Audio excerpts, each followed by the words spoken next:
Hem, il y a John Bowlby, le père de la théorie de l'attachement, a montré que les expériences précoces de sécurité ou d'insécurité façonnent littéralement la façon dont le système nerveux se régule pour le reste de ta vie. Un enfant dont les besoins fondamentaux sont répandus de façon prévisible et chaleureuse, bah, va développer ce qu'on appelle un attachement sécure. Il explore, il ose, il tombe, il se relève, parce qu'il sait qu'au fond que le sol, il est là.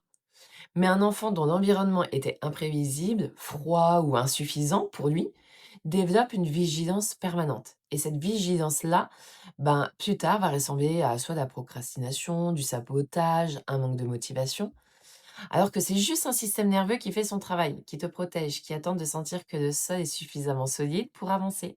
Certaines femmes qui ne s'arrêtent jamais, pas parce qu'elles aiment être débordées, mais parce que s'arrêter, c'est insécurisant. Ça, je connais le dossier là. Quand on s'arrête, on pense, quand on pense, on ressent, quand on ressent, ça fait mal. Alors, on reste en mouvement, on remplit le calendrier, on gère, on organise, on produit et le corps ne se pose jamais vraiment. Il y a une tension chronique dans les jambes, une agitation intérieure permanente, une incapacité à s'asseoir sans avoir l'impression de perdre du temps. Et parfois, quand tout le monde dort, bah, l'angoisse, c'est là qu'elle monte. Pas une angoisse avec, un objet précis, juste ce sentiment diffus que, bah, quelque chose pourrait mal tourner, que c'est pas encore assez stable, que le sol pourrait se dérober.